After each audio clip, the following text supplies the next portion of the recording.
बचपन में मीरा जब भी उड़ते हुए विमान को देखती थी तो उसकी नन्ही सी आंखों में विस्मय छलक उठता।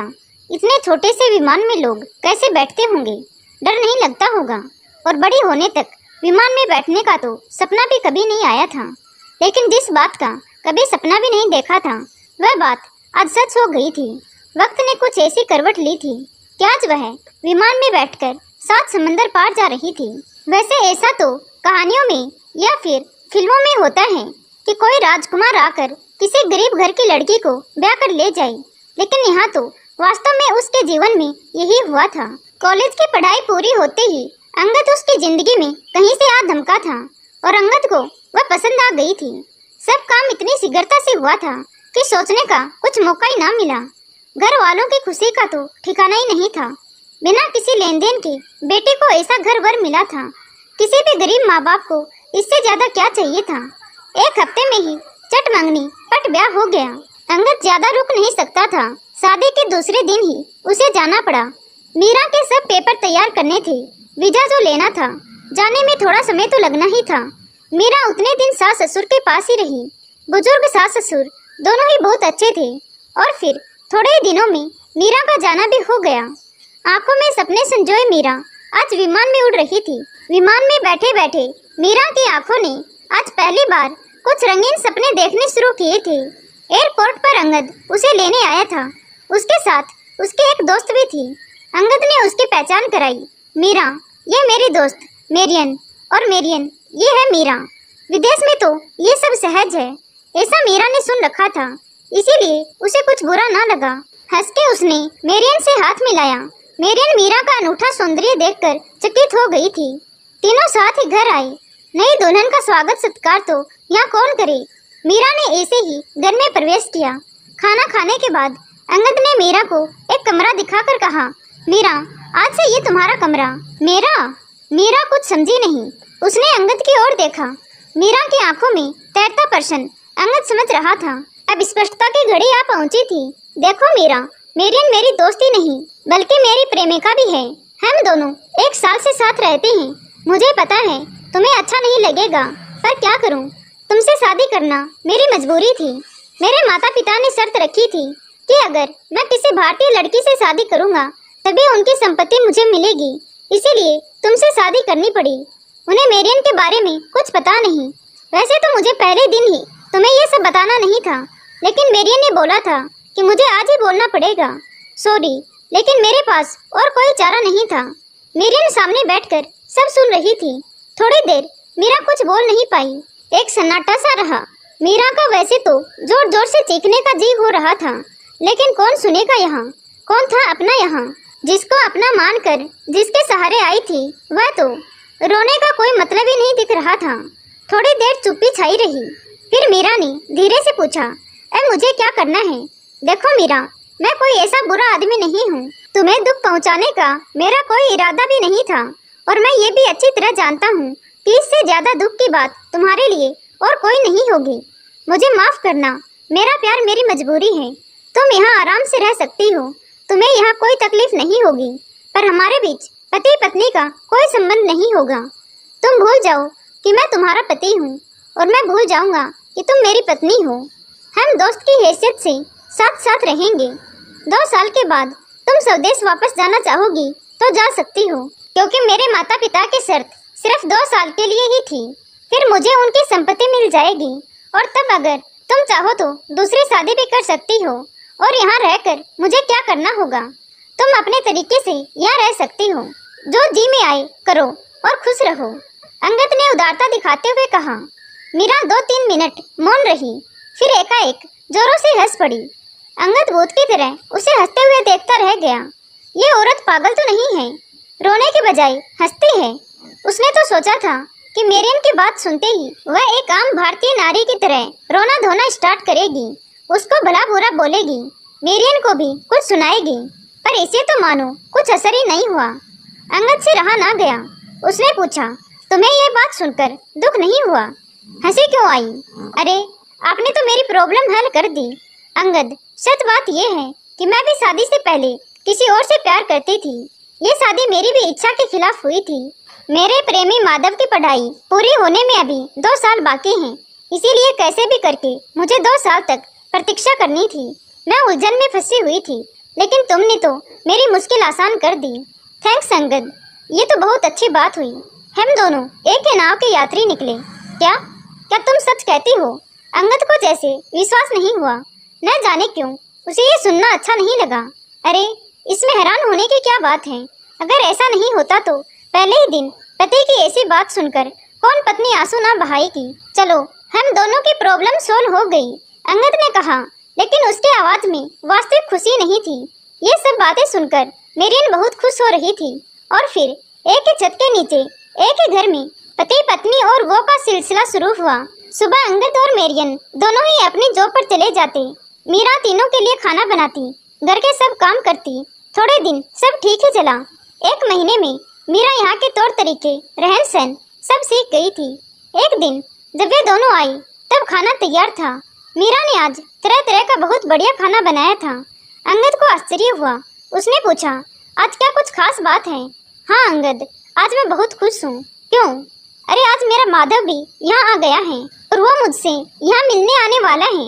माधव की पढ़ाई पूरी हो जाएगी और फिर हम दोनों शादी कर लेंगे। अब तो हम दोनों भी मिल पाएंगे, ठीक आपकी तरह, है ना खुशी की बात? तभी मीरा का मोबाइल बजा।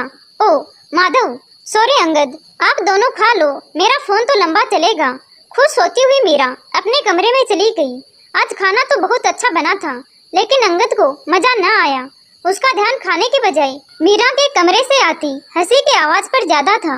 न जाने क्यों आज वह बेचैन हो उठा था। दूसरे दिन जब अंगद और मेरियन काम पर जा रहे थे, तब मीरा ने घर की चाबी अंगद के हाथ में थमाते हुए कहा, लो, ये एक चाबी तुम अपने पास भी रखो, मुझे आज आने में शायद देर हो जाएगी। मीरा के चेहरे पर खुशी झलक रही थी। क्यों, तुम कहीं जाने वाली हो? हाँ, कल बोला तो था कि माधव भी यहाँ आ गया है, आज मैं उसी से मिलने जा रही हूँ। कितने लंबे अरसे के बाद हम दोनों मिल पाएंगे। अंगद, आज मैं बहुत खुश हूँ। अच्छा है आपके जीवन में मेरियन है, वरना मुझे भी पूरी जिंदगी आपके साथ बितानी होती। तब मेरे प्रेम का क्या होता? तभी अंगद को गुस्सा आया। उसने कहा, तुम्हें शर्म नहीं आती अपने पति के सामने पराये मर्द की बात करते हुए? पति? हंसते हुए मीरा ने कहा, भूल गए, आपने ही तो कहा था हम दोनों पति पत्नी नहीं हैं। क्यों, सही बात है ना मेरियन? मीरा ने मेरियन की तरफ देखते हुए कहा। उस शाम जब अंगद आया तब मीरा घर में नहीं थी, मेरियन साथ में ही थी। फिर भी न जाने क्यों अंगद को कुछ अच्छा नहीं लगा। आज वह मेरियन के साथ भी ठीक से बात नहीं कर पाया। बार बार उसका ध्यान घड़ी की सुई पर जाता रहा। जब मीरा आई तब रात हो चुकी थी। उसका चेहरा खुशी से चमक रहा था। मीरा को देखते ही अंगद बरस पड़ा। समय क्या हुआ है पता भी है? कहाँ थी इतनी देर? अरे अंगद, आप तो ऐसे डांट रहे हो जैसे मैं आपकी पत्नी हूँ। तो क्या तुम मेरी पत्नी नहीं हो? आप भी क्या मजाक कर लेते हो? मैं कब से आपकी पत्नी हो गई? हमारी शादी हुई है, भूल गई? हाँ, शादी हुई थी, लेकिन तुम्हारी पत्नी मेरियन है, मैं नहीं। ये बात आपने ही तो पहले ही दिन मुझे बताई थी ना। हम दोनों पति पत्नी नहीं हैं। ये बात आपने कही थी, मैंने नहीं। तुमने भी तो कहा था कि तुम भी किसी और से प्यार करती हो। ये तो आपके कहने के बाद कहा था, वरना मैं तो अपने प्यार का बलिदान दे चुकी थी। पूरा जीवन आपके साथ बिताने के लिए सिर्फ आपके भरोसे ही इतनी दूर आई थी। देखो मीरा, मुझे तुम्हारे साथ कोई बहस नहीं करनी है, लेकिन तुम इतनी रात तक किसी के साथ बाहर रहो, ये मुझे अच्छा नहीं लगता। आपको जो अच्छा लगे वही करना मेरी ड्यूटी में नहीं आता।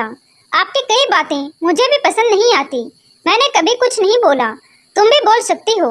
अंगद, ऐसा कोई हक आपने मेरे पास रहने ही नहीं दिया है। अब प्लीज आप जाओ, मैं भी थक गई हूँ। Good night. और मीरा अपने कमरे में चली गई। अंगद उसे देखता रह गया। 1 महीना बीत गया। मीरा अब पूरी तरह बदल चुकी थी। वह कभी कभी काफी देर से आती तो अंगद के पूछने पर अड़सठ जवाब देती, तो अंगद को बहुत बुरा लगता। वह अब मेरियन पर गुस्सा करने लगा। मेरियन के साथ छोटी छोटी बातों में झगड़ा होता रहता। अंगद को खुद को पता नहीं चलता कि उसको क्या हो रहा है। मीरा कब आती है कब जाती है, इसी बात पर उसका ध्यान लगा रहता था। और आज तो मानो हद ही हो गई। आज मीरा के साथ माधव भी घर आया था। अंगद के आने पर मीरा ने माधव के साथ उसका परिचय करवाया। अंगद क्या बोलता, खा जाने वाली नजरों से बस माधव को देखता रहा। माधव, अब चलो मेरे कमरे में बैठते हैं। माधव उठकर मीरा के कमरे में चला गया। पूरी रात माधव वहीं रुका था। सुबह जब माधव गया तो अंगद मीरा पर बरस पड़ा। ये क्या ड्रामा लगा रखा है तुमने? क्यों, क्या हुआ? तुम्हारे कमरे में कल पूरी रात कोई गैर मर्द रुका था और पूछती हो कि क्या हुआ? माधव कोई गैर मर्द थोड़ी है, मेरा होने वाला पति है। होने वाला होगा, अभी हुआ नहीं है। अभी मैं तुम्हारा पति हूँ। सॉरी अंगद, लेकिन आप मेरियन के पति हो, मैं मेरियन का पति नहीं हूँ। मैंने अभी मेरियन के साथ शादी नहीं की है। ओह, तो कब कर रहे हो शादी? अंगद मौन साधे मीरा की ओर देख रहा था। अंगद की आवाज में न जाने कहां से भावुकता छा गई थी। सॉरी मीरा, मुझे लगता है कि मैंने कहीं कोई ना कोई गलती की है। अंगद, अब ये सब सोचने का कोई अर्थ कहाँ रहा है? मीरा, तुम अगर मानो तो अभी भी अर्थ हो सकता है। कैसे? मुझे भी तो पता चले।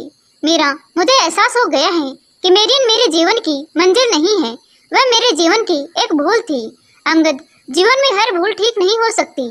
मीरा प्लीज, मुझे एक मौका चाहिए। सॉरी, मैं माधव को धोखा नहीं दे सकती। मीरा, तुम कुछ भी कहो, पर पवित्र अग्नि के साथ फेरे लेकर सबके सामने हमारी शादी हुई है। हमने जीवन भर साथ निभाने का प्रण लिया था। ये सब आज याद आया।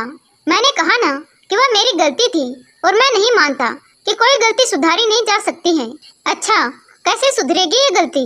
मेरियन को क्या जवाब देंगे आप? मेरियन के लिए मैं अकेला नहीं हूँ, उसके पास दोस्तों की फौज है। ओह, तो ये बात है, इसीलिए आज मेरे लिए प्यार उमड़ आया है। नहीं मीरा, ये बात नहीं है, पर मुझे लगता है मैं सचमुच तुमसे प्यार करता हूँ। अभी पता चला। शायद हाँ, माधव के साथ मैं तुम्हें देख नहीं सकता। अंगद, ये प्रेम नहीं है, ये पुरुष वर्ग की सहज ईर्ष्या है। तुम जो भी कहो, पर मीरा, आज से मेरी जिंदगी में तुम्हारे सिवा किसी और स्त्री का कोई स्थान नहीं होगा। पर मेरा प्यार माधव है, उसका क्या? मीरा, हमारी शादी तो हो चुकी है ना, और अगर मेरियन न होती तो तुम ये शादी निभाने वाली थी ना, तब माधव को तुम भूलने वाली थी ना। मीरा प्लीज, हम दोनों ही सब भूल जाते हैं, नए सिरे से जिंदगी शुरू करेंगे। मुझे सोचने के लिए थोड़ा वक्त चाहिए। वैसे भी जब तक मेरियन घर में है तब तक तो सोचने का कुछ सवाल भी पैदा नहीं होता। ये सब तुम मुझ पर छोड़ दो। मुझे मेरी गलती का एहसास हो गया है और अगले 2 दिन में मेरियन अंगद की जिंदगी से सदा के लिए चली गई। मीरा, अब क्या सोचा? मैं आपको कल जवाब दूंगी। दूसरे दिन अंगद को मीरा का जवाब मिल गया था, एक पत्थर के रूप में। अंगद सॉरी, पर मैं हमेशा के लिए जा रही हूँ। कहाँ? यह जानने का कोई हक आपको नहीं है। हाँ, जाने से पहले एक और बात, मेरी जिंदगी में कभी कोई माधव था ही नहीं। कितने सपने सजाए मैं आई थी, मेरे दिल में दूर दूर तक अंगद के सिवा किसी और का अस्तित्व नहीं था। पर आपने जो आघात दिया, उसी आघात में एक काल्पनिक माधव का सृजन किया, बस इतना ही। आपने जिस माधव को देखा था वह वास्तव में मेरा ममेरा भाई था। वो यहाँ अमेरिका में ही था। मुझे उसकी मदद मिल गई और हमारे नाटक में हम सफल भी रहे। अंगद, जीवन में सब भूल हम सुधार नहीं सकते। विश्वास का टूटना क्या होता है ये आप कभी नहीं समझ पाओगे। मेरे पूरे अस्तित्व में से उठे चित्कार को क्या आप कभी सुन सके? आज की नारी बदल चुकी है, ये एहसास दिलाने के लिए ही मुझे ये नाटक करना पड़ा। और एक दूसरा प्रश्न, ऐसी कोई भूल मैंने की होती तो आप क्या करते? सिर्फ एक गलती समझकर मुझे माफ कर पाते। दे सकते हो सच्चा जवाब। ऐसे कितनी ही मीरा समाज में होंगी और हर मीरा को कोई माधव नहीं मिलता। आपको और आप जैसे सभी पुरुषों को अपनी भूल का एहसास हो, इसी इच्छा के साथ अलविदा। अंगद किंकरते हुए मूड होकर पत्थर को देखता रह गया।